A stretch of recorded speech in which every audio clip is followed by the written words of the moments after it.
Today we're going to be looking at the attack on public education. The Chicago teachers' strike is a major battle for the unions in the United States public education, and there are various forces nationally and internationally who are seeking to privatize public education.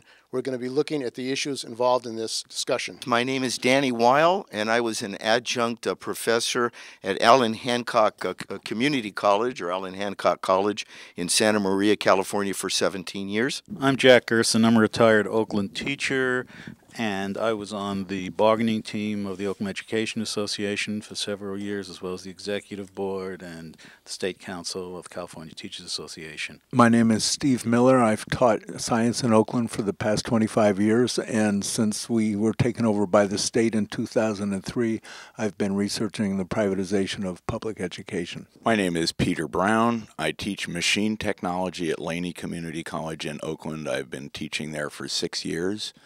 I'm an active member of the Peralta Federation of Teachers. That's my union, and I'm on the Education Issues Committee of the California Federation of Teachers. My name is Madeline Mueller. I'm chair of the music department at City College, San Francisco. So we're going to look now at the history of the privatization plan for public education in the United States. Danny? The structural change, I believe, really came in around 2000, though, again, the table was being set much earlier. One of the problems, I think, that it has to do with capitalism's ability to invest and what's called the falling rate of profit.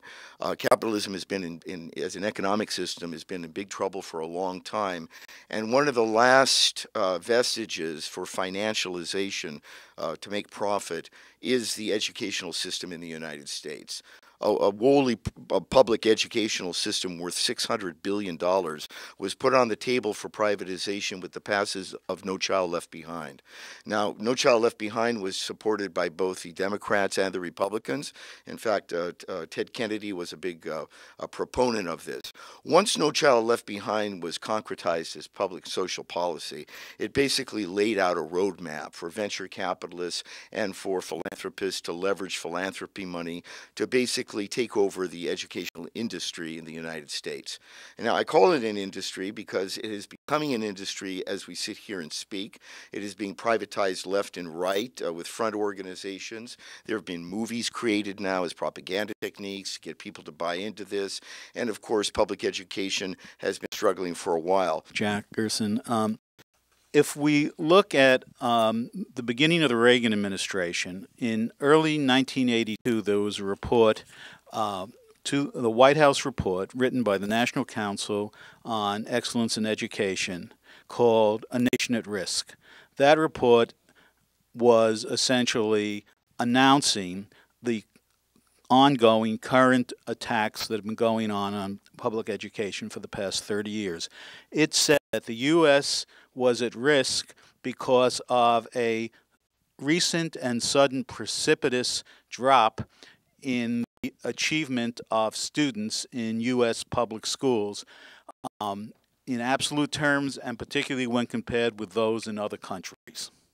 And that the solution to it was the establishment of national standards which were measurable by high-stakes standardized tests, and ineffective teaching, which would be measured by the outcome of students on these examinations.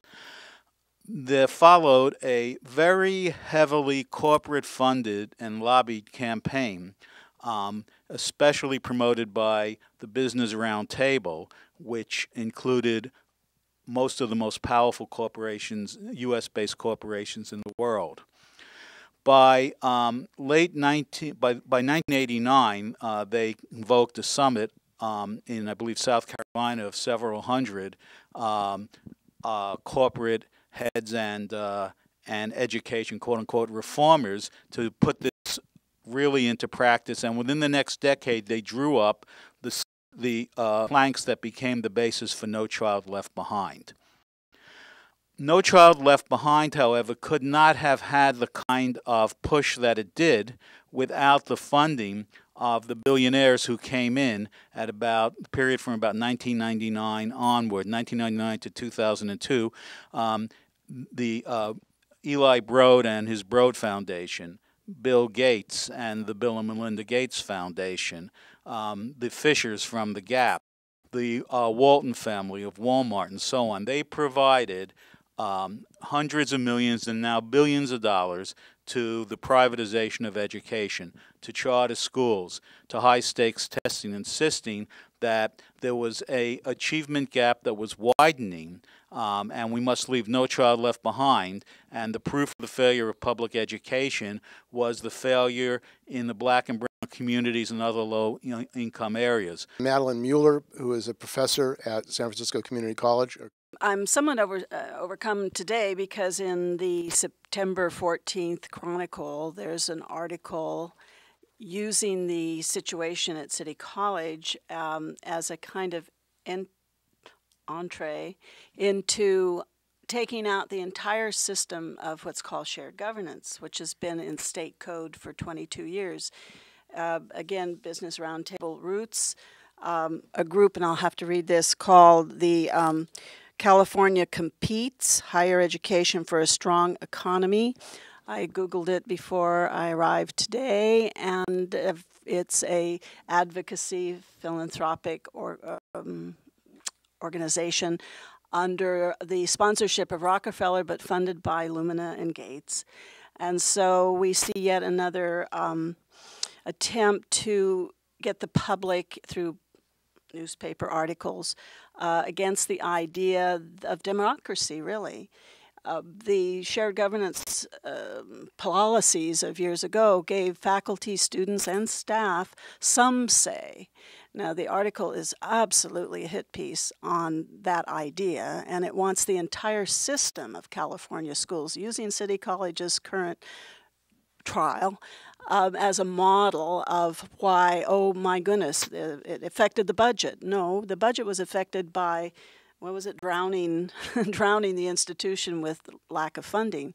But you use that, and then I see that it is a huge statewide effort to capture the community college system. In the article, it mentions doing away really with the legislative influence over community college, doing away with the Board of Governors as currently put together. It suggests a whole new business board that will run the community colleges and tell everybody what to do and what to teach. I'm sure online will be the next step because that's where all the profit is, et cetera, et cetera. So every day I just get stunned by the audacity of these folks to come out and try to ruin what is a spectacular system.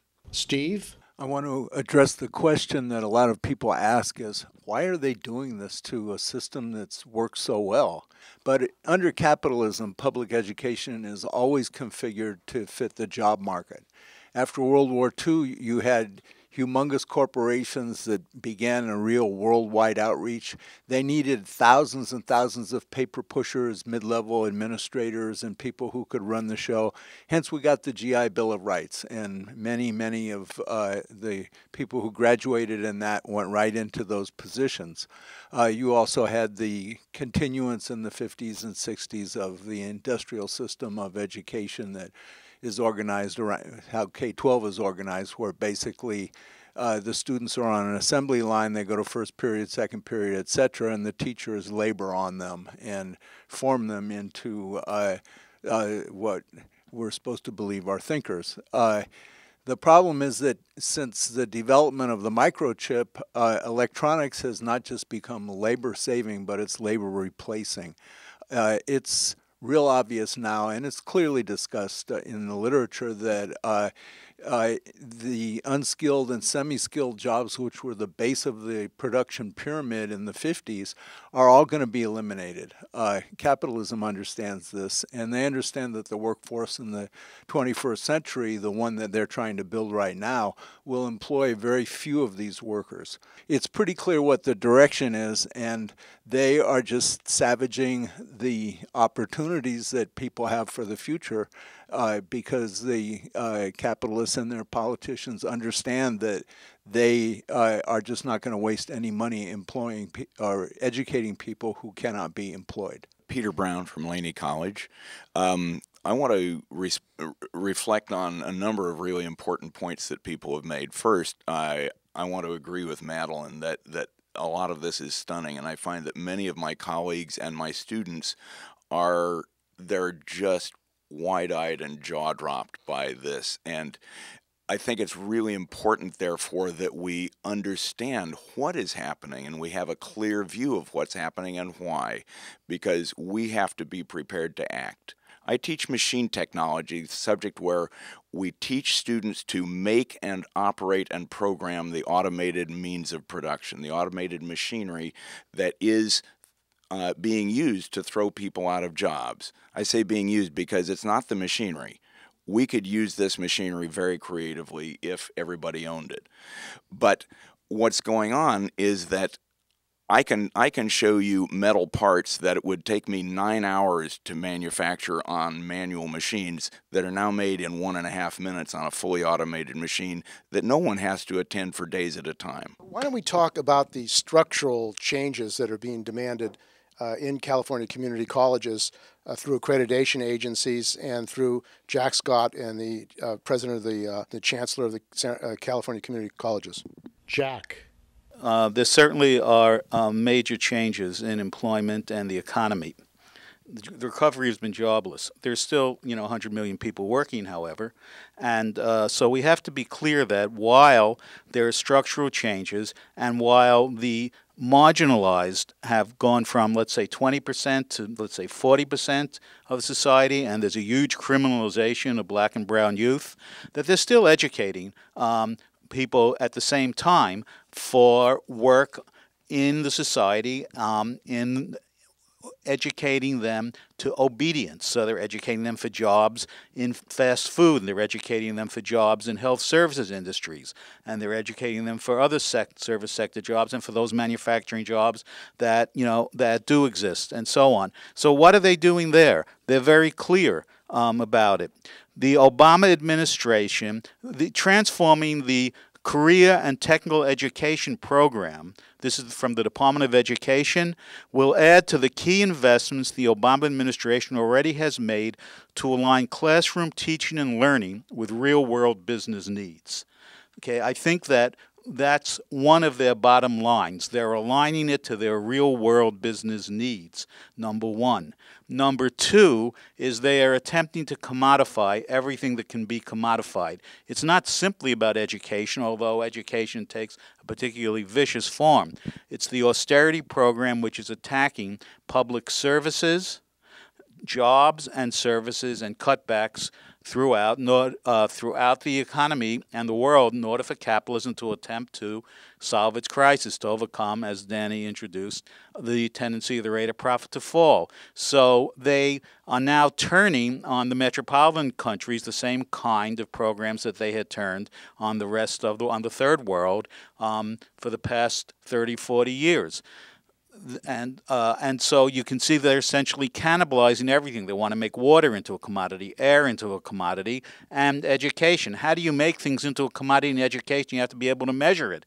How do you measure it? What's the unit of measurement? That's what this high-stakes testing is all about. They're going to measure teachers by it, students by it, schools by it, and they're going to use this for their bottom business line. So I think that what they're doing now in the community colleges, and I'd like people from there to speak about it, is to take the program that was imposed already on K-12 and to now apply it virulently to the community colleges. And in fact, part of what they're calling for is eliminating the dual streams of funding, but to now have a single stream of funding for K-12 and community colleges, one stream. That's what they're talking about for career and technical education, and I believe that's the model they're going to apply throughout. WASC, the accrediting agency, which you'll hear about, which has been used to bat at City College San Francisco and the other community colleges, WASC walks through the public schools in all the school districts. They came to Castlemont High, where I taught, numerous times. That they are the accrediting agency, and now they're being brought into community colleges. Let's be clear.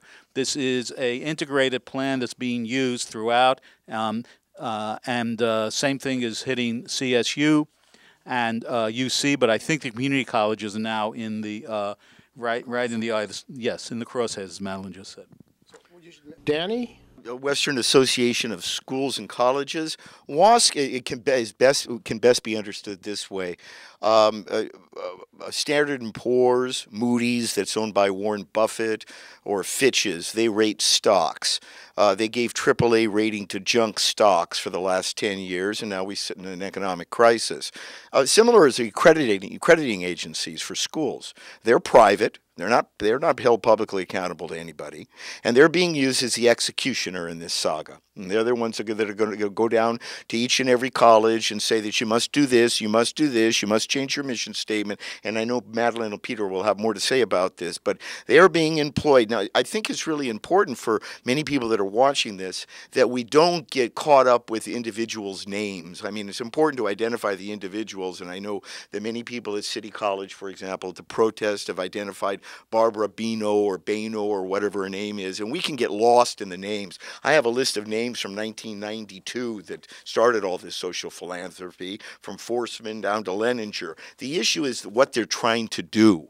That's the issue, not the names. And what they're trying to do is basically three-pronged program, and I'll turn the mic over to Madeline because she's done a lot of work on this as well as others. And that is, it's the Obama program for education. So let's look at the prong. The first prong that Obama says is that by 2020 there will be 60% graduation rate from college, not the current 30%. Okay, that's the first prong of the Obama program. The second prong of the Obama program is that students and teachers will be held accountable, as Jack said, to student learning outcomes. These student learning outcomes, of course, are bought and sold or sold to the school districts by venture capitalists. And therefore, students have been commodified, teachers have been commodified, the institution's been commodified. And Madeline, if you could just hand me that paper right there, paper right there. It goes so far as, and I don't know if I have the right newspaper here, it goes so far as to the point now where they're even commodifying the debt itself, saying that student loan of $1 trillion is a gold mine. They're just servicing the loan, selling the loan, repackaging the loan, making sure it's in pension funds is all a gold mine. So this is very important, and then I'll give the floor to Madeline here, that that people that do watch this or are in the trenches and struggling understand that this program has been invented for at least 20 years. It takes time to overthrow a public education that's been around for 150 years. A 20-year investment, a number of individuals, philanthropic money had to be used because the state is broke. So it's being basically used to leverage a new system, and then they'll walk away from it and they'll socialize the costs and they'll privatize all the profits. One of the big goals in California, and actually it goes back to Prop 13 in the 1970s, when or before that time, the schools, community colleges were paid for by local property tax. Well, you know what happened in Prop 13. So then we became funded through a complicated formula, still on property tax, but it goes now through the state and comes back to us as a system. All this time, really, there's been the idea that we're too big, and there's a movement from the state, always practically, to downsize and make smaller the community colleges. So that's been out there for a while, and then that came into play with the other forces coming into the state, of course, that said, fine, let's downsize and then make only our goals met. Now, the part of the downsizing is to take away the word community out of community college, not have lifelong learning or anything like that, or at least pretty much starve it out if you can. We just, the other night, voted on a change of our mission statement at City College and left out those elements of lifelong learning and citizenship and all kinds of interesting programs, adult education. Now the mission has, if we can afford it, kind of thing. But of course we won't be able to afford it because the funding gets smaller and smaller from the state. We're not encouraged to get our own kind of budget feed because that would take us away from their control. So smaller and smaller seems to be the goal, and the smaller and smaller is, according to the Student Success Task Force legislation coming along down from the state, is to emphasize then students from 18 to 24-year-olds and get them in and out as fast as possible. They should have an education plan practically as they come in the door at an 18-year-old. of their life's goals. They should not deviate or take anything other than those courses that absolutely get them in and out in the shortest period of time. To the four-year schools, which are also being told, get them in and out. I heard the state chancellor himself say that, okay, those are the transfer students. In terms of the CTE or vocational students, he said it should not be student demand. Student demand really doesn't have anything to do with this. I heard him say this. It's really the businesses that want them, so that we are to be feeders for whatever those particular businesses are that will define the vocational areas. That's being worked on right now as we speak. The Student Success Task Force was to deal with the transfer kind of student, but fairly soon I'm sure we'll get a bunch of directives, some of it through the accrediting agencies which have aligned themselves with the Lumina agenda. There's quite a bit out there from Lumina saying this is what we want, and they gave million plus something to WASC to align for WASC to align their outcomes with what the agenda is from the Lumina outcome. They don't pretend otherwise. I Google around a lot, and what in the future, near future, teachers will be called mediating agents. That's now the name for teachers. And they say all about the 21st century and how the students have to get their powers back, that the mediating agents have taken away their powers and so forth. It's an emotional approach to the 18 to 24-year-olds who, from brain research, are still using rather emotional areas of the brain. The real human brain doesn't mature fully until around the mid-20s.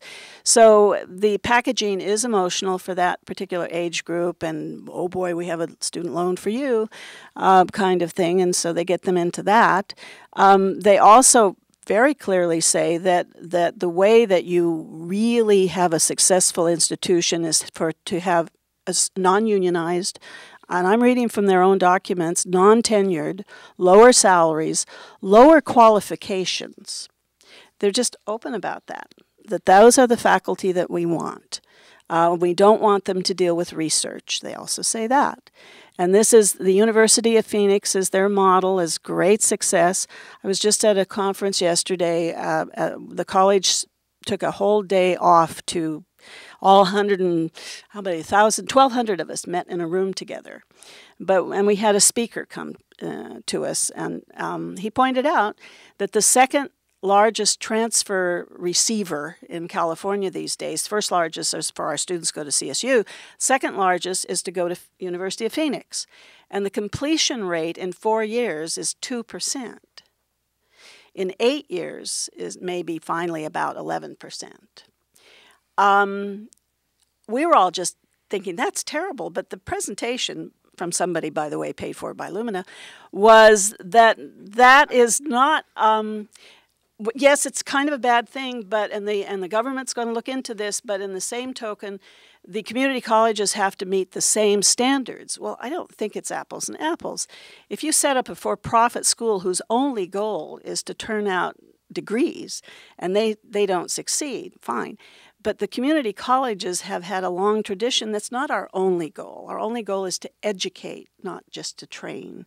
And I don't see why the laws of accreditation should apply absolutely the same to schools whose only goal is to train, and then they come in midstream with us, wreck our mission, and tell us, well, now your goal is not to educate anymore. Your goal is to train, and by the way, you don't have that good a track record either. And this is the way the for-profits are spinning their bad press, because they are bad. They are doing very poorly. I have been accused of bringing up these facts by saying that it's part of a right-wing conspiracy, because we know Lumina is very connected to ALEC, the group that is right-wing. But when you drill down and Google around, it's very bipartisan. There are major, major Democratic politicians, I won't name names, you think as major as you can, and they are part of the Lumina regime as well. This master plan, which previously was used as a guideline for education in California and equality of education of all the young people of California and high education, won't this transformation of education destroy equal access and resegregate education, number one? And number two, it seems like the University of Phoenix has a lot of money to do advertising on television to tell people that they should go there when they say there's no money for public colleges. Yes, Steve, it will narrow it, and it will exclude students. In fact, part of the purpose is to exclude students. I know it's hard for people to grasp this because we've been taught for so long that our system actually has our welfare at its heart somewhere, even though we know that they're crooked and miserly. But these people do not have our welfare at their heart, and they don't have jobs for these people, and they're not going to educate people that they don't have jobs for and never will. They will educate an increasingly narrow band of people that directly serves their needs, and I believe that's one reason why they held off cutting the community colleges until after the cuts to the UC system, the public universities, and the CSUs and the K-12 schools had been very well established, because the community colleges have historically been very directly connected with the immediate needs of employers. I think that's one of the factors. But what we're seeing is that what Madeline described so well, this narrowing of the mission, is going to exclude students completely from getting into community colleges, which will be their only access aside from the for-profits. Now, it's important that we be able to see the agenda as it's being rolled out, and that's why we're able to sit here, is because it's being revealed in a very kind of unguarded way. They don't intend to close City College of San Francisco. They rolled that out as the shock factor. They intend to reshape it to fit their needs, and so they'll force them to narrow their mission, excluding students, especially basic needs students. That's what we now call remedial education. Well, remedial education used to be done by adult education in the Oakland public schools, and it used to be done by the CSUs. Well, they cut those first. Adult education in Oakland public schools is dead. It's gone. It didn't die, it got killed. And the CSUs similarly have been cut way back in their remedial education. And they said, oh, the community colleges will do that. Well, guess what they're cutting now at our community colleges? The basic skills programs. And as of this last summer, it's now true that if you don't have a high school diploma or a GED, you can't get financial aid. Well, guess who that is? That's the people who need basic skills because they weren't taught in the public schools. And a note about that, all this stuff about public schools failing students, that was the agenda. The public schools, the K-12 schools, have been hit for the last 30 years, and my daughters went to Bret Harte in Oakland and Skyline in Oakland, and in my youngest daughter's 8th grade year, 2 weeks after the semester started, she was supposed to be tracked into an AP math class, and we discovered, she came home and she said, I'm not in an AP math class, I'm in a regular math class, and they're not teaching anything. The teacher is just sitting there, not even maintaining control. So these kids are not being tracked down to low-skill jobs. They're being tracked down to nothing. They're being tracked into prison. And further, the agenda will sell off unprofitable parts, or rather profitable parts of our community colleges to the private corporations, private schools. But costly programs such as the one I teach in, machine technology, very capital intensive, very difficult to teach, and very difficult to find teachers, those will probably be maintained in the public sphere, but our program is more and more grant funded, less and less public funded. So we see all of this shifting, and the grants are coming from industrial foundations and government job programs that are all focused on shifting this into the control of the industries, much like Rahm Emanuel of Chicago has basically given away the community colleges of Chicago to industry. Said, here, it's yours, make of it what you will. So I want to take up on that last point Peter made about Rahm Emanuel. Rahm Emanuel, and I think we'll talk later probably about the Chicago teacher strike, in which he is being the point person really for the Obama administration, letting Obama, stand above the clouds and claim to be neutral. But Emmanuel is really the point person on aligning community colleges with business in essentially a public-private partnership. He says this is a win-win situation.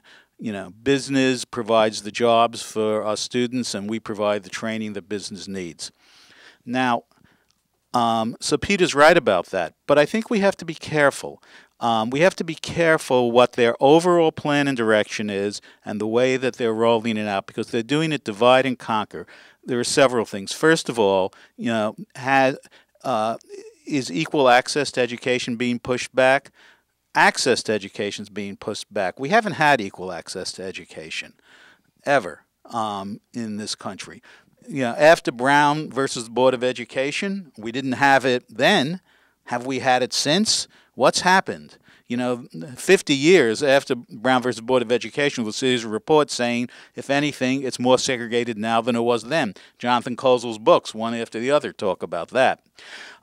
So, you know, that's always been the case, and it's getting worse. What's happening now is that with the criminalization of black and brown youth, we have a transformation of it's not simply, you know, it's not simply that the gains of the civil rights period have been rolled back, is that they are actively campaigning to throw large sectors of society out of the streets. However, they are also taking small parts of black youth and brown youth from the inner city, from the ghetto areas, and turning them into model exhibits. So, you know, you'll have this charter school, 1 out of 20, you know, which is a success, which they throw all kinds of money at, like, you know, Jeffrey Canada's, in Harlem, for example, where there's tremendous amount of money thrown in, not just to the school, but into the surrounding community in order to try to make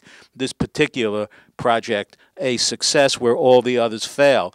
Likewise, you know, you will have, and I saw it when I taught at Castlemont, you would have a small number of students who manage to somehow or other, largely through their own perseverance and brilliance, to climb out of the hole that they're shoved into.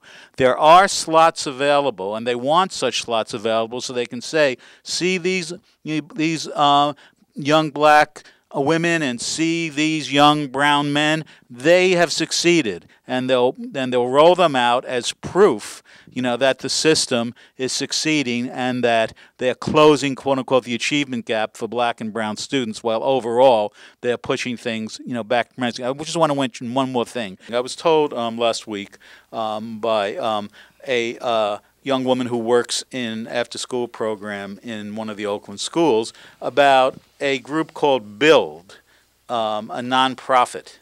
I think that their website is build.org. And what they are doing is inculcating the spirit of entrepreneurship. In other words, they're brainwashing students, ninth graders. They're spending 3 hours a day in this program. Half of these are regular school time.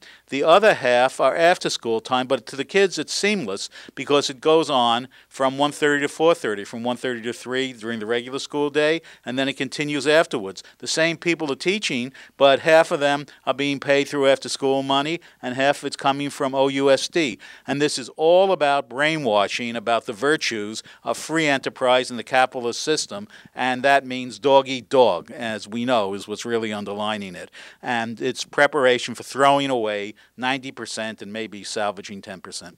This is Steve Zeltzer with WorkWeek Radio. Now, one of the issues are the financial conflicts of interest that apparently people have been put in place or are operatives of the corporations which want to privatize education and are actually voting on money to their financial connections and people that they have financial connections with. And maybe you can talk about that issue of the conflicts of interest, the financial conflicts of interest, and why they're not being pursued. This is Danny speaking.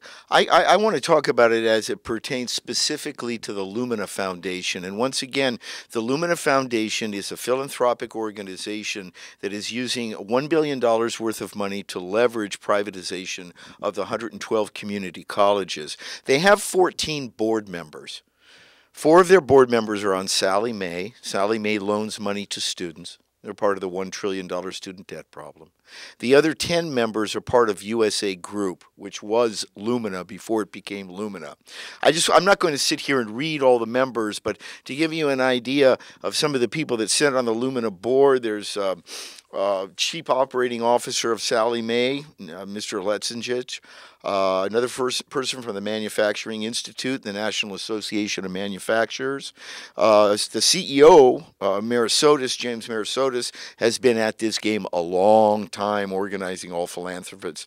Then there's board member John Mutz. He's from the Conesco Incorporated, CCP Insurance Company. There's Bonnie Newman. Her past appointments include being a member of NYNEX Telecommunications, Markham Corporation, and a telephone and telegraph company, Perini Corporations. I mean, I can go on with Sallie Mae connections. Michael Smith is the Executive Vice President and Chief Officer of Blue Cross Anthem, and so we see a direct connection between Blue Cross Anthem and Lumina. We also see that Mr. Wielan is on the board, and she is one of the many friends of the board who came through the system. She's black, and she is held up as one of the people that made it through the system. Let me just say one last thing, and then I'll give the mic over to others who can talk about conflict of interest, because it's very interesting on Lumina's, if you take a look at Lumina's philanthropy giving. As far as giving to community colleges and adult learning, Lumina gave nothing in 2009 and nothing in 2009 to adult learning, and then all of a sudden in 2010 they gave $1 million. You want to take a look to see, but the Gates Foundation, see, most of the activity is mentioning the Gates Foundation is K through 12 education, and that's what the ruling class really wants you to think, is that this is a bifurcation, K through 12, and then there's college. It's not. It's scoliosis right now, and the chiropractor is going to come in and put the whole thing together. If you look at the post-secondary education and Gates' giving, Gates gave 0 in 2000, 0 in 2001, 0 in 2002. All the way up to 2004, 0. Then all of a sudden in 2005 and 6, 9 million, 2006, 2 million, and then in 2010, 73 million. This is from 0, okay? Now, to advocacy philanthropy, 0 from 2000 to 2002. Then it went from 700,000 to 1 million to 3 million to 10 million. We're up now to $17 million. If you folks want to get a hold of the copy, it is called Advocacy, Philanthropy, and the Public Policy Agenda. You can Google it and find it, and that way I don't have to read so much to you, but I do want to say that there are a lot of people involved. We have Access to Success, Achieving the Dream, Aspen Prize, California Competes, which is the Rockefeller Philanthropy Project. All the philanthropists have been organized together now in a hostile takeover of 112 community colleges in California. They've already done it in Indiana. That was the first state, and this is going to be the beacon for the entire United States if they're allowed to get away with it. Just one more point here, and just to give you an idea of how their philanthropic money has skyrocketed. Lumina Foundation here's Gates again. He didn't give any money to public higher education until 2008, and then he started giving 7 million, 4 million, 5 million, okay? And then if you take it, Lumina Foundation, public higher education, and you see from 2002 to through 2010, nothing but 6 to 7 digit figures. So it's Lumina that's the big shaker and maker. Bill Gates is now on board. They did give to ALEC, but they got caught. Now, when they got caught giving to ALEC, ALEC is the American Legislative Exchange Council, which is another advocacy group, but of course activist right-wing reactionary group that is attempting wanting to take over everything in the United States. They went on board with ALEC, but they find that they don't need ALEC. They work very well with corporate Democrats. And in fact, they prefer corporate Democrats because corporate Democrats put a smiley face on all of this, whereas the Republicans are associated with reactionary politics. And so it is the corporate Democrats that sponsored AB 515, which was the bill to create two-tiered secondary education within the junior colleges. And it was Senator Wright who sponsored Bill 1550, which was defeated and never made it out of committee, which would have replaced AB 515. And it was the corporate Democrats that supported the Student Success Task Force. And it was the corporate Democrats that are currently supporting the two-tier system at the Santa Monica City College. And it's the corporate Democrats that are supporting what's going on at San Francisco City College. I'm going to talk first of all about Jack Scott and how he's connected. Jack Scott is the chancellor of the California Community Colleges. Before he became the chancellor of the California Community Colleges, he was a state senator in California. 7 years ago, in 2005, Jack Scott was the principal author, or credited as the principal author, of what became known as the Lemon Law. It was a law that very sharply cut into due process and seniority for K-12 teachers in California. Jack Scott doesn't talk about that so much now, but who was really behind this? Well, in Education Week had an opinion piece by Jack Scott, was the second author. The first author was Michelle Rhee, and this was in November of 2005, I believe. And it was on the importance of legislation to curb the power of teacher unions and to restrict the transfer rights of teachers. That's what the so-called Lemon Law was in California, but Rhee was pushing that around the country. At the time, Rhee was the head of the New Teachers Project, which was a kind of partner organization for Teach for America, bringing in essentially shock troops to batter teacher unions. So bringing in recruits for a period of 2 years and who will, work 100 hours a week and demand the same of veteran teachers, and then leave the kids high and dry, leave the schools high and dry, increase teacher turnover, increase instability in already very unstable communities where the schools are one of the few anchors of stability. Obama was pushing Teach for America and the New Teacher Project. Michelle Rhee, of course, now heads an organization called Students First, which has $1 billion of funding from the, people that Danny was just talking about, the venture philanthropists who now call themselves the advocacy philanthropists, Gates and Broad and so on. Eli Broad has, hailed her as, essentially the best hope for American education. She's married to Kevin Johnson, the mayor of Sacramento, and a major privatizer. He got, after his NBA career, National Basketball Association career ended, Kevin Johnson started a school called St. Hope Academy, a charter school in Sacramento, a huge advocate of charter schools, and goes around the country with people like Joel Klein and Al Sharpton and Arnie Duncan promoting the privatization agenda. I want to read something else from the 4 core principles for the transformation of career and technical education from the Department of Education. Here's one of them. Private sector match. Use a match contribution to strengthen the participation of employers, industry, and labor partners in program design and execution. I mean, I can go on and on reading this. Within state competition to distribute funds. So they're taking the methods of the private sector and then bringing in the private sector directly in. All of this is about handing over, creating essentially a funnel.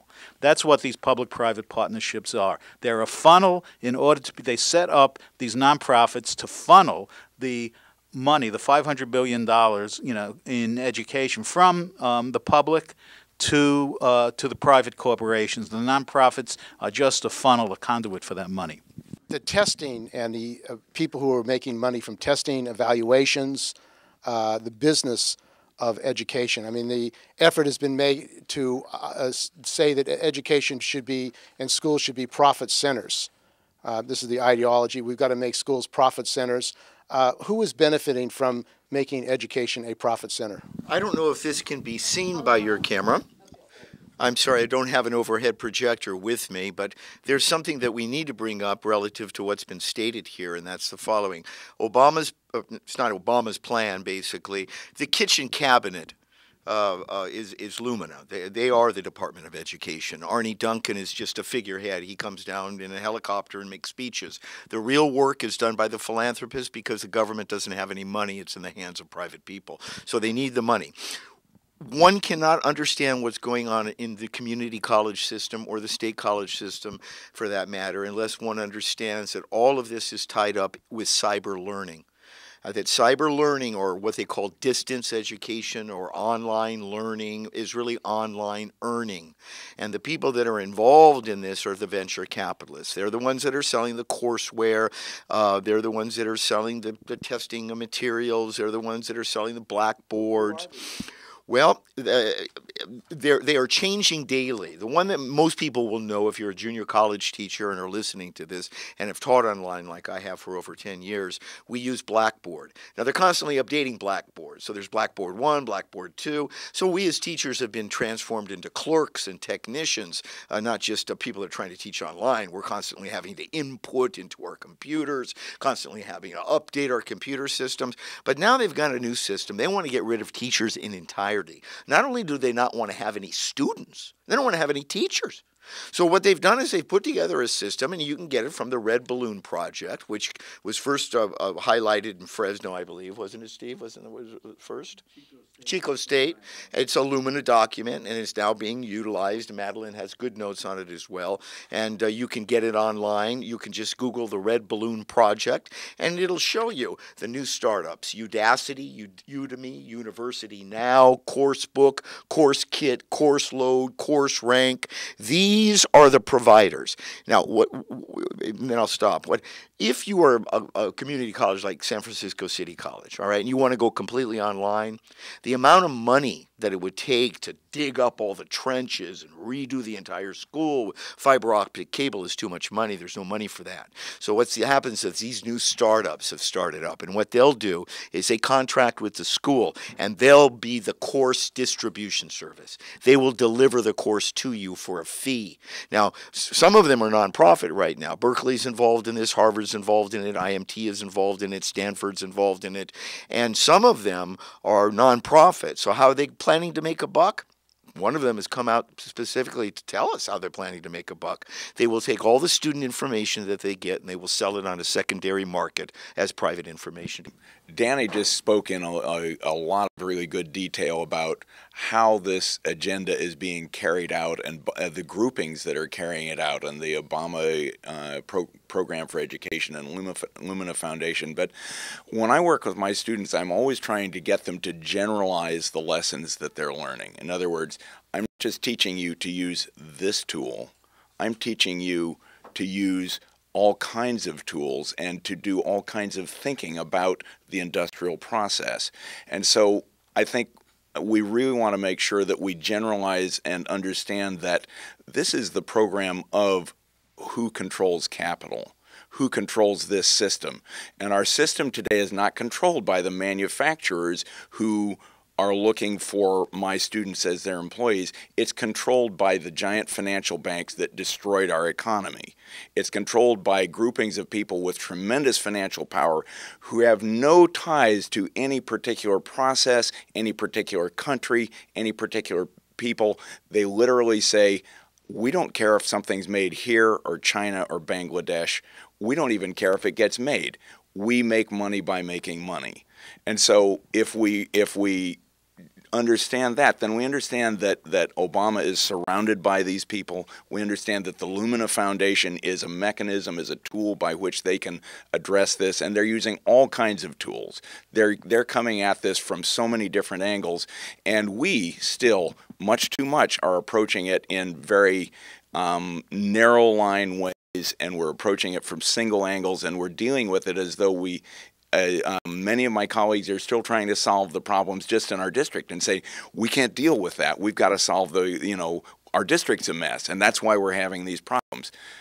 Well, it's true that we have real problems, and they take advantage of them.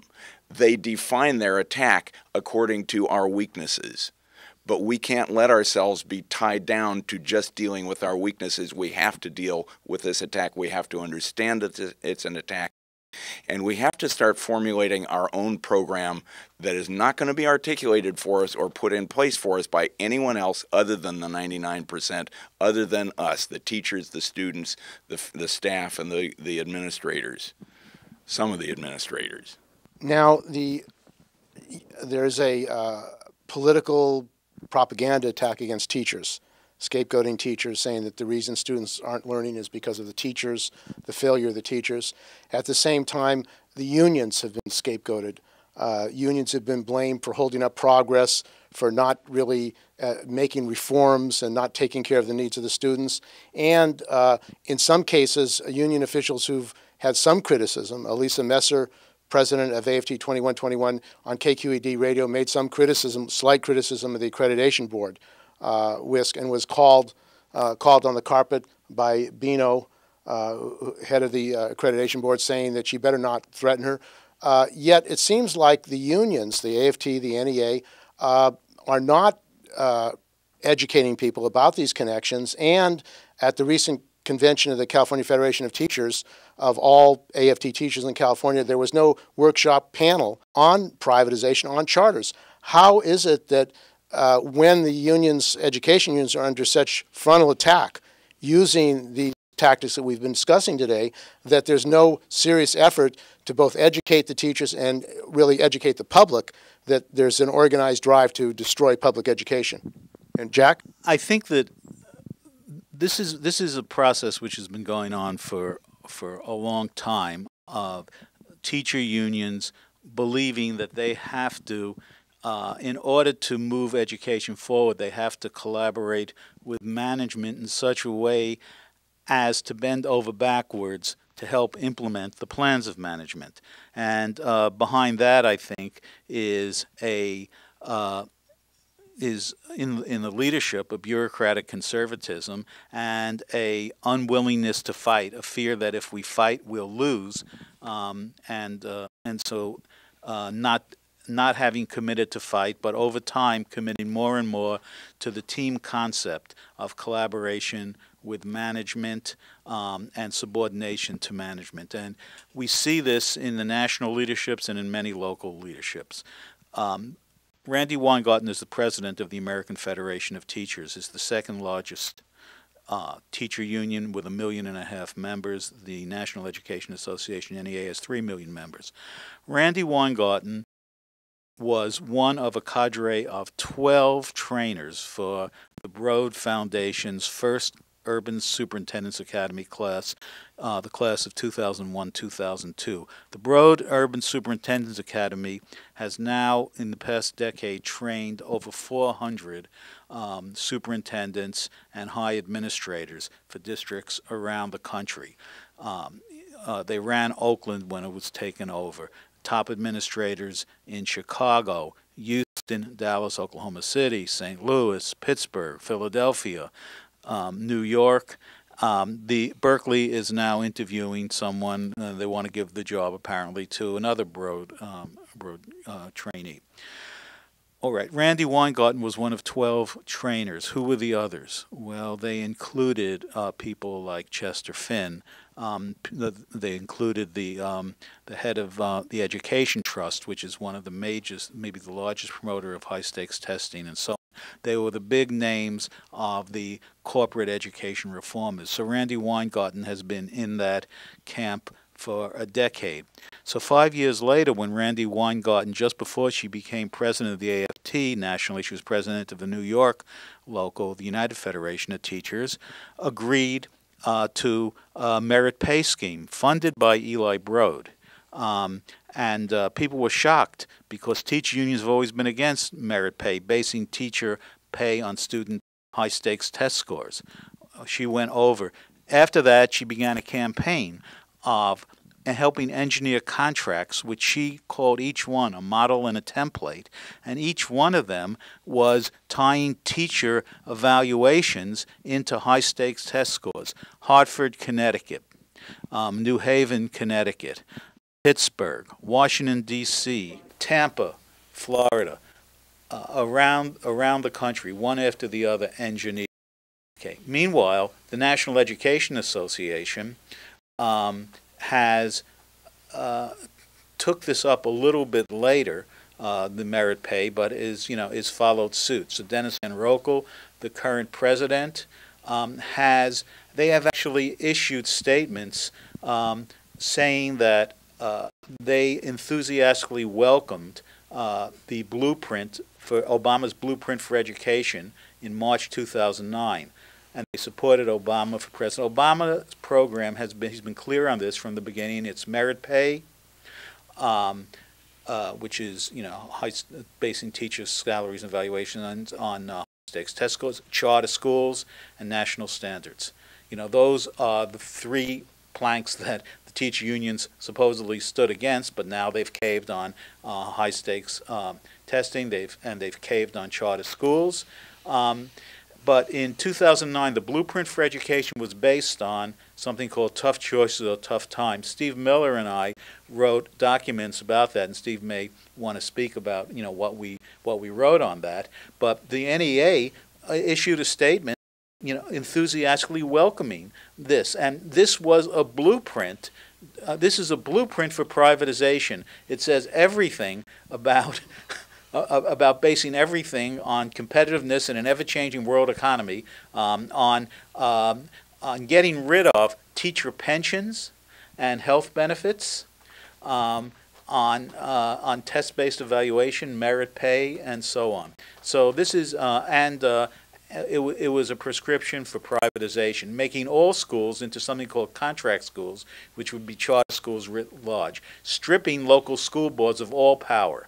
This is what NEA issued a statement welcoming and saying we need to give this a test. This is the blueprint.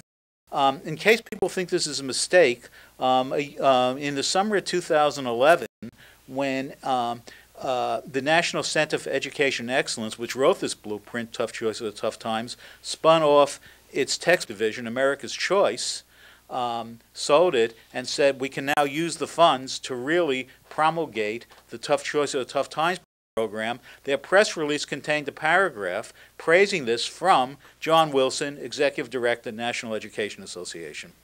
Steve? To get back to the question of the role of unions, really since Taft-Hartley was passed in the late 40s, unions have gone along with the expansion of capitalism throughout the world.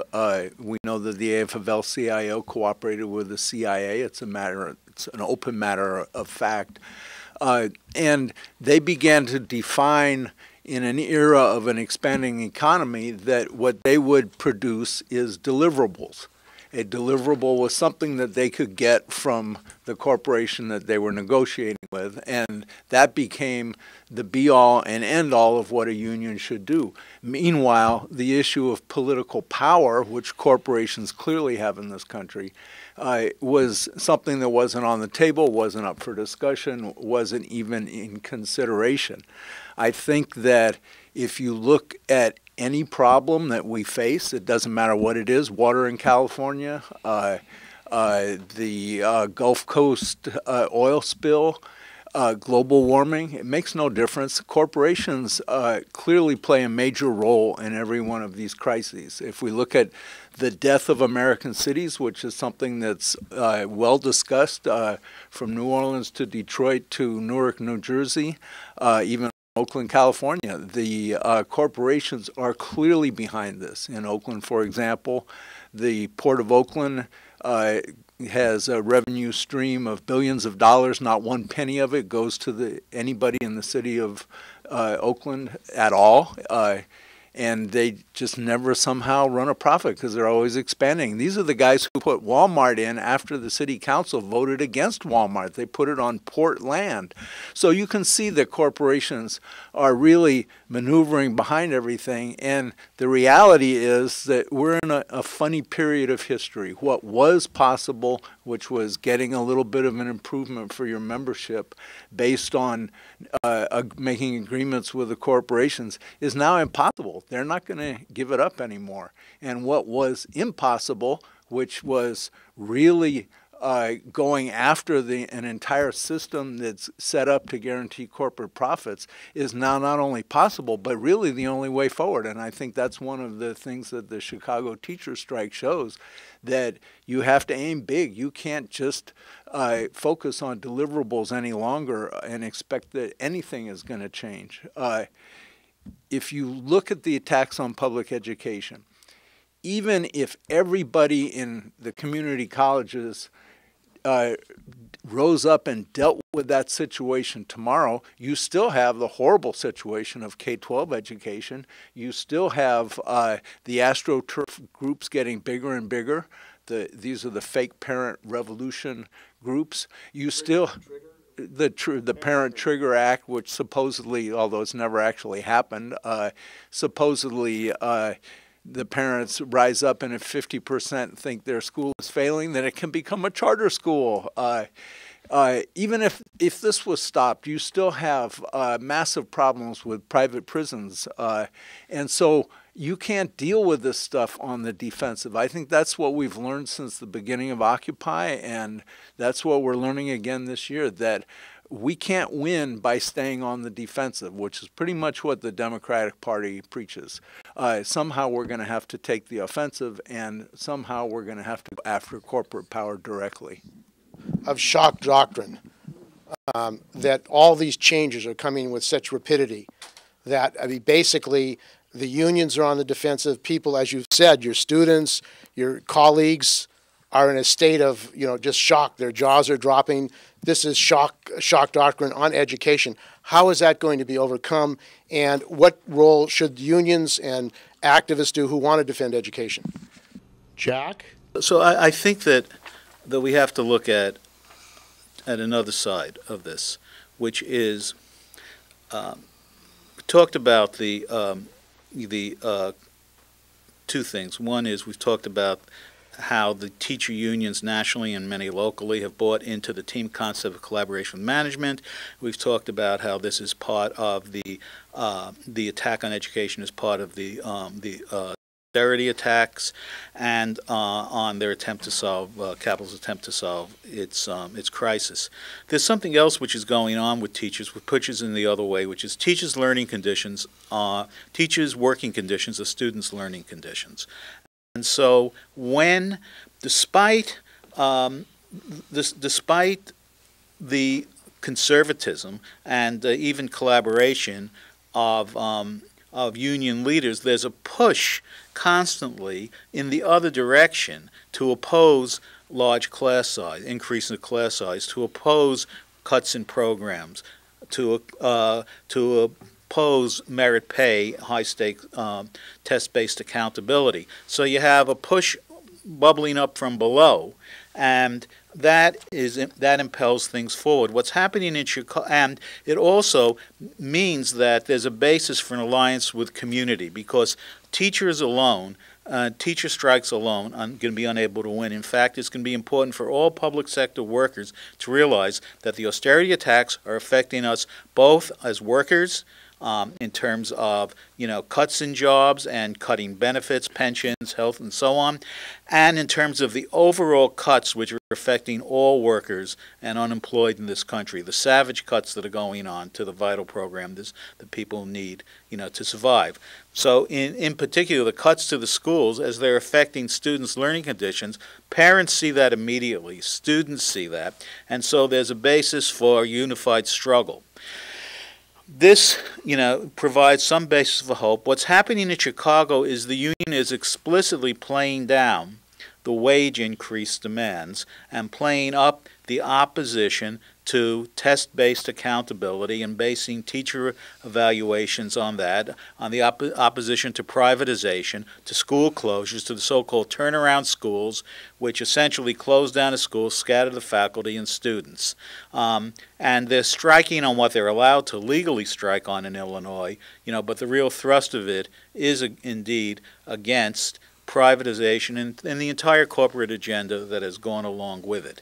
So, I think that Steve is right to say that you have to see the big picture, but I think that the big picture comes down locally to there has to be organizing that goes on inside the union in every school and reaching out to the community, parents organizations, students organizations. Chicago, the Core Caucus, which took over the Chicago Union 2 years ago, I think has done a really great job of doing that. Now they are faced, however, with, as Steve said, they're confronting now the power of capital, which is using the Democratic Party. Rahm Emanuel, we know, is a major operative, and we have to wonder whether what Obama is doing is, if this strike should survive 2 months, we'll be into November past the election. And then I think we'll see that this guy is no longer a neutral, but that the conditions that the teachers are striking against are exactly the program that he and Arnie Duncan have been imposing on education all over. And that's why it's in all of our interests to support that strike. The other issue is the repression and militarization. There have been some conflicts. Santa Monica College, in which the Board of Trustees created a situation where the students couldn't come into the meeting of the Board of Trustees and then attack the students. And this created a scandal, and there was a report that this had been unjustified. What is the relationship between repression and the state and the universities and colleges and what we face in the future as more and more students and teachers and education workers become activated to fight these attacks on education? Danny? I happened to come across a document when I was searching online called the California Community College's Chancellor's Office. It's an odd document because it comes from what's called the Disaster Resistant California Community Colleges Department. And so one would wonder, what is a Disaster Resistant California Community College Department? It has a chart here, and again, I encourage everybody watching, because it's very hard to capture a lot of this, to Google it, and you can see their chart, get their emails and phone numbers, and you call them and ask them. That's what I did on September 10th. I called them and I emailed them at the same time, and I said, I have a document in front of me called the Occupy Movement, Nonviolent Protests in the Community College Setting. And it has 3 important reminders on it. One is that the primary factor of events getting out of control is police inaction. The second one is campus officials and police must be trained. The third one is prior planning and contingencies are necessary. And then it goes into the limits of freedom of press, the anatomy of a demonstration, the difference between a protest and a civil disturbance, Fourth Amendment rights, and it basically pushes the Fourth Amendment rights down and tells you what you can do if you're a police officer. It then goes into civil rights, 14th Amendments, training, how a district should identify and protect their critical infrastructure assets. This is an internal document that has gone out to all the chancellors in all 112 community colleges because they know that there is going to be protests. They know that a student union is being put together right now in the state of California, and that's really one of the reasons I wanted to bring this up.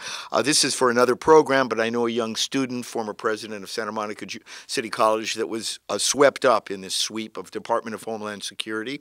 When I talked to this individual on the phone, I asked him if he was working with the FBI, and he refused to answer. So one can surmise that the Department of Homeland Security is working with the FBI at Santa Monica City College. I went down there May 1st for protest purposes, and myself witnessed not just a mosh pit of corporatizers trying to get students to get jobs, but I saw police everywhere. I mean, everywhere. Not only are they everywhere, all over the outside of the campuses, in the internal buildings, are signs that say no video cameras, no recording. So it's completely a militarized zone. So I think we must expect that militarization is part of the way that the ruling class is going to react to attacks on capital. capital, and I think that we should be prepared for it. And you can get all this online. One thing I would like to say, and then I'll give it to Madeline, I think she had something to say, in conjunction with what Jack is saying, it is essential for students that are watching this to begin to formulate a statewide student union, like they have in Chile, like they have in Quebec, and like they have in Mexico, like they have in various other places, because it's the students who have the power. The students, once they understand what is going on and that their lives are being commodified and that there are no jobs for them, that they're going to be a part of a disposable population, a surplus population that will end up in a for-profit prison, a for-profit college, on the streets, in a drug rehabilitation program, or God forbid, something worse with suicide rates going up. So it behooves students to understand this and to be aware that you are being followed, you are being watched if you are involved in any of this activity. And in closing, I just would like to say today is September 14th. It did come out in the news today that the FBI had been watching the Oakland Occupy movement very, very carefully, and that means they're across the bridge in San Francisco doing the same thing. Perhaps the same subject. You mentioned of our union president being called to task within an hour, I think, for indicating that the faculty is pretty good at City College, and the accrediting team didn't want that said. It was considered compromising the school's report or something. So I want to go on record saying we are doing everything we're told to do. I am in no way against anything that's being said by the accrediting committee because, frankly, I think we are being watched. And the chancellor that we have now said that if there's any pushback, our accreditation could be pulled the next day. I mean, there's real threats to some of us who are just trying to get some information here, folks. But for the record, City College faculty are doing absolutely everything we're being told to do. So saying, I'm reminded of my grandchildren who go to Aikido classes, and I was watching them the other day, and there is a tactic that does say if you're being, punched out, what is it in Western vocabulary, you roll with the punches, you absorb. And so I think part of our tactic must also include that there has to be some kind of pushback, but from the people whose world this is going to be. I'm old, and I can set up some information, but the young folks are going to have to see that this is their society. I view that this whole corporate capital has gotten so much out of hand that it is absolutely a threat to democracy. And how ironic that we go around, presumably on the global scene, encouraging other societies to become democratic when we are becoming less and less and less. And I look at my grandkids and I think, what kind of future? What are you going to have in your lives with this coming down? So I view our role, I think my role, information gathering and disseminating. I'm always very cautious. The other side is always talking about data-driven. That's their little motto. My take on it is dirty data-driven. Mm-hmm. And when the Red Balloon Project says that they don't want faculty to involve in research, well, of course not, because the research is being cooked as we speak, and we should all get the real facts out there as much as we can and the real research, because that's being taken over, definitely. That's being fed to the public. People tend to buy numbers when they read it in the press. Oh, this is not an opinion, it's a statistic. Well, yeah. It depends on how you frame that statistic as to being viable, but it's just presented as God's truth. It's a number. One must always check these. As I tell my students, you always check these things out because you're being fed a whole bunch of dirty data, frankly. The other thing back to a slight other thing I remember with my grandchildren, I ran past them that lately a lot of faculty email is trying to get us on board with getting our courses online. And we know it's so that they can be captured, so that those online courses can be pirated. We know that. But there's a certain group now called Engage with a C in front of it, so it's Cengage. And anytime I see anything coming to email, I just put the words Bill Gates next to it, and I Google. And so there it is. It's his thing again. And he has now his latest very bright idea is that look at the way, and it's called K through 20. K through 20. People taking K through 20 courses, grade 20, are fascinated with games. And so can't we just encode anything they really need into these games that they play? And that will be the education of the future. And he said that we will test. He controls the tests, of course. There'll be 3 classifications of students. The one will go straight to the gamings. The other will have human teachers, I assume for his children. And then the other group will be taught by avatars. This is all on paper, on the computer. I'm going, So I ran it past my 9-year-old who's addicted to games. He has one, the current one, they pilot planes, the 2 grandkids, and they bomb Berlin during World War II or something. It's just blah. But he's fascinated. So I told him, without being pejorative about it, I just laid out, how would you like to learn in the future? Gave him the thing without saying it was good or bad. His response, 9 years old, that's the stupidest thing I've ever heard. He said, for one thing, I don't want to be tricked into learning. I want my games to be my games. And he says, and the other is, and this is from a 9-year-old, I don't think, he said the reason that they're so attractive, I understand, is because they're violent. And I don't think violence should be brought into education in the classroom. I thought, well. Because absolutely right. The computer-type courses are really dull.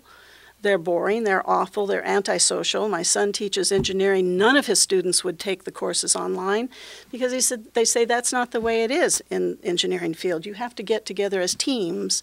And why would we get this kind of avatar, online, boring stuff? And even if it's violent, as my 9-year-old said, don't do it. That's stupid.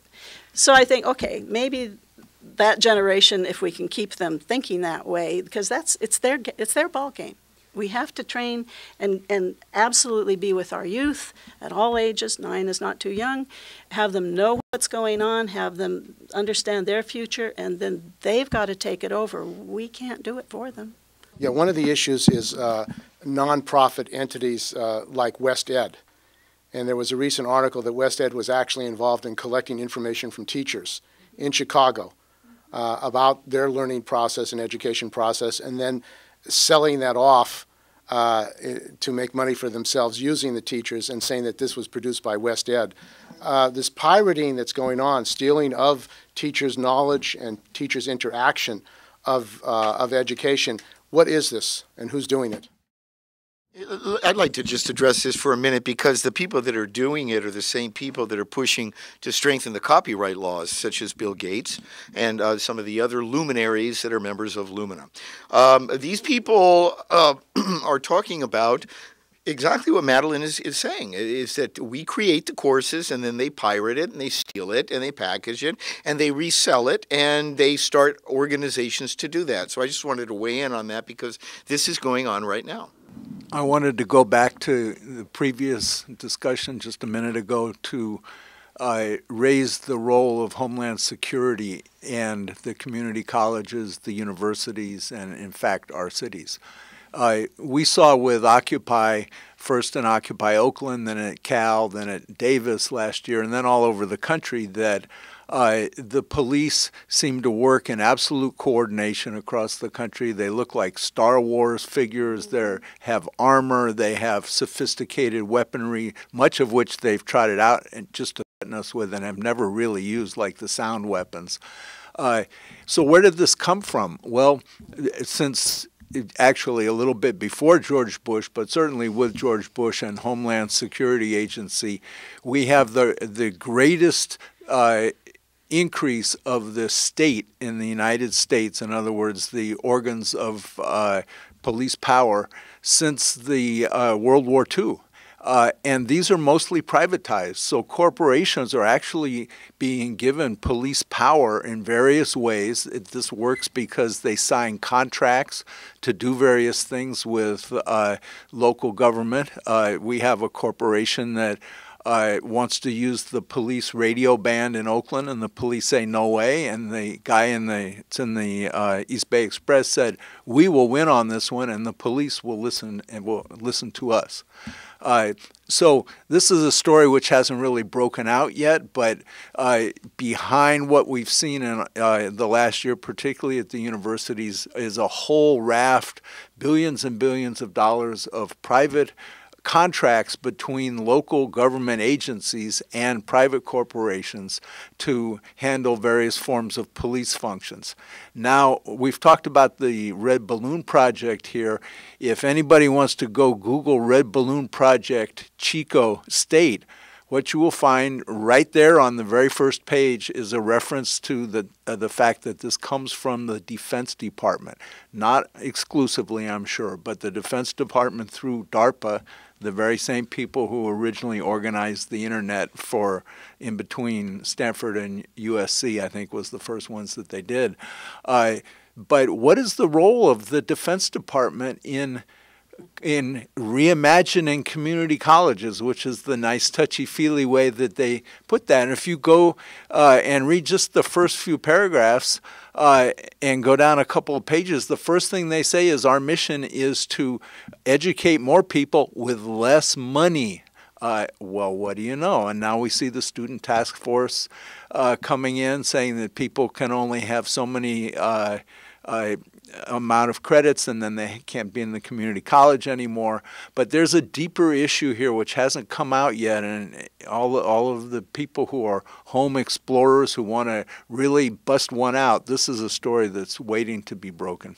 A couple of things on this idea of trying to pirate knowledge from teachers.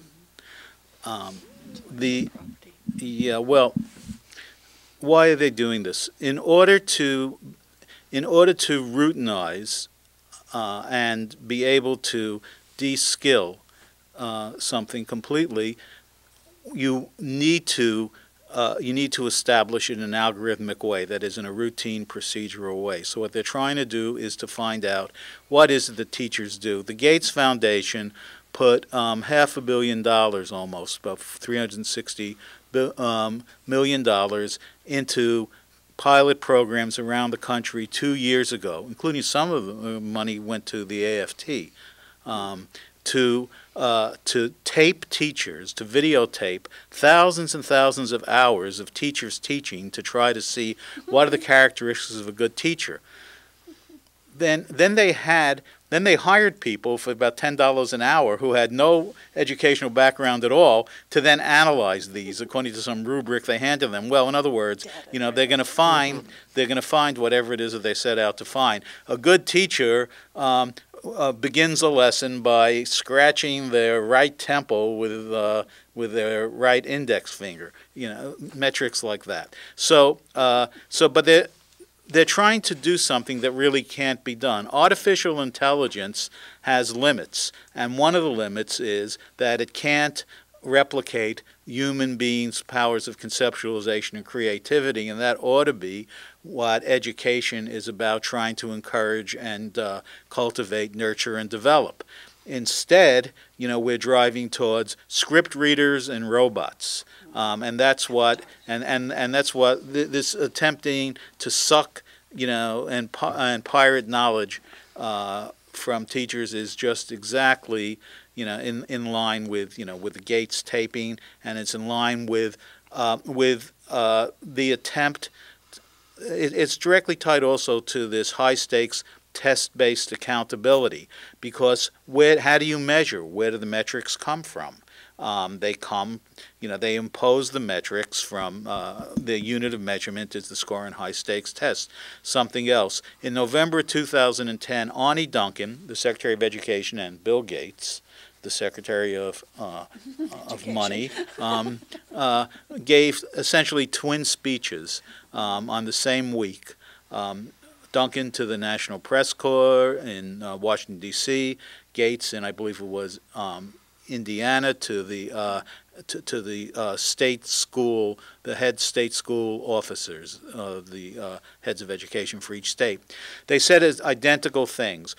The theme was the new normal is do more with less. We have to dramatically increase educational productivity, and we have a great opportunity now. Disaster capitalism, the austerity cuts give us the opportunity now to really make the changes which we should have made all along. Those changes included deferring maintenance on schools, that is, not repairing or taking care of school buildings, but they were explicit. I think each of them, I think both of them said, look, what we can do now is, they both called for increasing class size and said, you know, what we can do, and this was Gates, is determine through our metrics what makes a great teacher. And when we know what makes who are the good teachers, whose students are doing better, we can increase their class size because they're great teachers and they can handle bigger classes. So these things all play into one another. When I saw that, I immediately said to myself, you know, when they increase the class sizes of the great teachers, they'll immediately stop being great teachers. So in any event, I think this is what the pirating is all about. Why don't we close by talking about the future, the vision of defending public education, of advancing the people, the community, and education for the majority of people in this country, and what your view of it is. This is Peter. I think that key to advancing the future of education for people is first recognizing the severity of the situation we're in, and we can summarize what's been said, a lot of really crucial points, by saying the corporations and the rich are no longer the source of jobs in this country. They're the destroyer of jobs. They're no longer the source of the things we need. They're no longer a creative force. They're the destroyers. They are taking over public education, and they are destroying education as far as it concerns real human needs. I think that we can recognize that these people give lip service to democracy, but they don't believe in democracy. They are destroying democracy with every step they take. They're running democracy the same way they run their corporations, and that is as a dictatorship. We can see that in the emergency financial manager laws that are already in place in Michigan and will soon be spreading to other states that completely displace any elected bodies. And I think that in order to move forward, we have to form a vision of what we need. And I think that what other people have said is absolutely correct. It is the students and this youthful generation that are going to lead this struggle. My union is terrified of the power of the governmental bodies. They're terrified and partially paralyzed by it. So the students are the ones who are really in a position to lead and define the issues because they have nothing to lose. They're already being disenfranchised and disempowered. And so key to being able to do that is for all of us to define what it is we need very clearly. And what we need from education is to advance human knowledge, human understanding, and to advance every human being as a human being, advance their capabilities, to empower them, empower each of us individually to go where we want to go, to accomplish what we want to accomplish, and collectively to do the things together that we need to do. This whole collectivism versus individualism thing is a total lie to keep us off track. We're individuals and we are collectives. A symphony orchestra or a marching band is nothing if it's not a collective. It's individuals who come together and make agreements in order to accomplish something greater. So let's just banish this phony debate over individualism versus collectivism. That's a lie that's being imposed on us. And when we make it clear that what we need is everything that every human being needs for a decent life: education, health care, housing, clothing, the right to contribute to society through whatever we define together as a job, and that education must be supported by our government and defined by the whole people. That's the job of government, is to support the needs of the people that they can't create individually. I can't go pave my street. We create governments to pave the streets and to do the things that we can't do individually. We do that, we create that constantly, and we need to define what government is. And We need to say very clearly that we're not interested in being educated to compete with each other or with China or any other group of people on the earth. We want to work together. We want to live together. We want to cooperate with each other. We want to be together. We want to share with each other. Competition is fine as long as everybody grows from it. We don't want to compete for the necessities of life. And when we put those forward in a way that accepts nothing less, then we'll be taking these steps. And when we organize ourselves in ways that give us the power to accomplish that, we'll be taking really important steps. Steve. I think that if we see what's been going on over the last 4 or 5 years since the collapse in 2008, Wall Street and government at every level, not just in Washington, D.C., but at the state level, at the community level, is getting closer and closer and closer. We have government bodies which openly abdicate their responsibility to the people of this country, and then they turn over the power to implement decision-making to the corporations, who we know have to, by law, maximize their own private property. This is a serious convergence here. Mussolini himself defined fascism as the merger of corporations and the government. It doesn't necessarily have to take the Nazi form. It can. You don't have the Nazi form in all of the so-called democracies of Central America, which are actually run by the army. It doesn't have to take that same form, but we still have the governments today are still legally responsible to put the interests of the people first. That's what government's for, and when they're putting the interests of the corporations first, what we find is that it comes down to us as a political attack, and this has got to be countered with a political offensive. I wear many hats. Basically, however, I'm a trained concert pianist, have been so since I was 5, was a bit of a child prodigy, I guess. And I always look at the arts in the big picture and as forming these kinds of bringing people together. I teach adults beginning piano. I know how extremely important it is to everybody's brains, to have this some aesthetic and community and together that music and the arts do. Politically, it's interesting that, because I always said when Russia came down, I knew it would be Poland that broke first, because under the dictatorship in Russia, they allowed the Polish artists to be free. They could do their art without censorship. I thought they're not going to last long, and if that led to, I think, the pretty much entire collapse of Russia came out of Poland, and the artists, Kurt Masur, I think it was him, the symphony conductor in Leipzig, kept a civil war from happening between East and West Germany. They offered him the premiership. He said, no, I'm going to conduct the New York Symphony, sorry. And but he kept from, and I'd been to Leipzig, I know what he did. He kept the forces from having a big, huge East-West Germany. He brought down the Berlin Wall because he was the only voice they would all listen to. All the sides, they would only listen to the symphony conductor. There's Czechoslovakia, it was a playwright. In Romania, it was a concert pianist. I saved all the articles. I have the paper trail. That when the artists focus on these things, they're a power force. And I'm hoping that, and I'm working with some of my organizations, that we will pretty soon focus. We being the arts community, we're being tossed under the bus, of course. We're the first thing that goes out of the curriculum because we're the most dangerous. We are the most dangerous. And I'm hoping that pretty soon we'll show people how dangerous we are.